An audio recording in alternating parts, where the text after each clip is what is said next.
This is another purple belt technique, intercepting the storm. Yeah, as we all know, storm techniques in the AKKI are club attacks.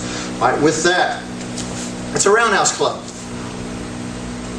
One of the things you'll learn, you'll see a lot of commonality is we have a tendency to step into what we call zero pressure. The zero pressure is also the eye of the storm. Now, the eye is where there's, it's relatively safe, and it also gives us the opportunity to inflict damage or pain depending on the situation. And the other zero pressure is away. Unfortunately, now you can't do anything, but in some cases that's a good way to present yourself. If he can't reach you, he can't hurt you. If you can run, you run.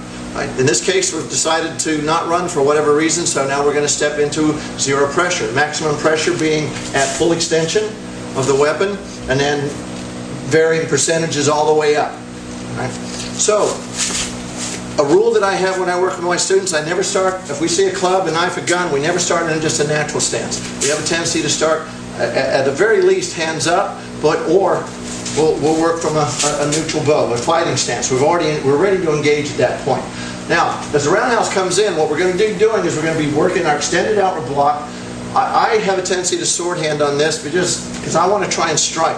If I can get the hand or somewhere along the wrist, hey, I might get lucky. Roll the dice and knock the club out of his hand. I'm not counting on it though. All right, so as I step in, boom, I go to a palm heel claw right to his face. It's a weapon.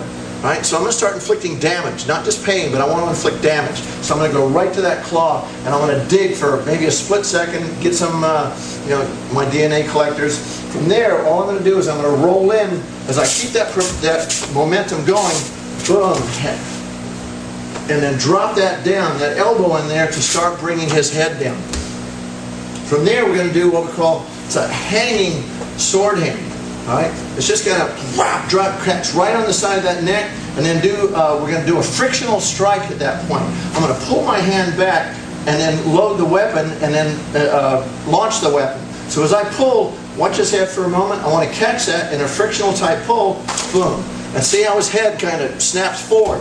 So as I rock that in, I'm going to knee him in the groin and I'm going to elbow him in the face, pretty much all at the same time. As I push-pull, there's the knee to help bring his head forward. There's a frictional pull, and as I land, I'm going to load my weapon back into the side of his jaw.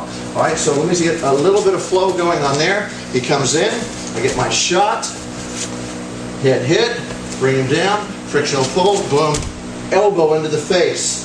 Now, let's trade sides for a second.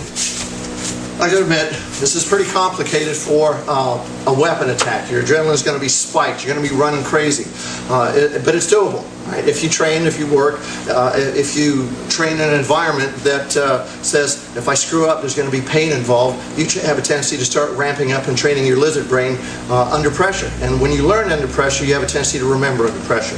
So again, weapon comes in, I get my shot, hit, roll back, knuckle, elbow, frictional pull. Boom. Now, we call this wringing out the towel. As soon as I step out, I can, at this point, that's why I said I like to use that sword hand, I can easily roll in and start to control. Now, what I'm going to do is I'm going to reach, I'm going to catch his elbow, and as I do a front crossover and twist, I'm going to just twist that to get him down. Right? I'm twisting counterclockwise with my left hand, and I'm twisting clockwise with my right hand. Right? As I transition through, and I'm just going to catch that club, pull it out, I'm going to hit, catch the knee, catch the face, bring his head up, catch the back of the head, and I'm going to catch the knee again with a step drag, boom, on the way out as I cover up. Hopefully we got all that. Let's try from this angle again. About medium speed. Weapon comes in, hit, claw, rip, back knuckle sandwich, hit, elbow, got him, twist down, catch that club, hit, boom, as I work my cover out. Alright, I'm not going to cover out too much because somebody put a wall there. Alright, let's try it just a little bit quicker and we'll see what happens.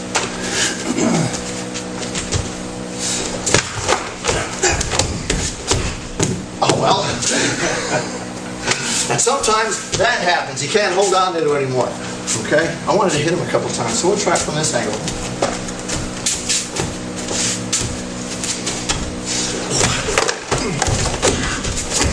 Got it. Studio is always fun. It doesn't always work that way out there. Hope you enjoy.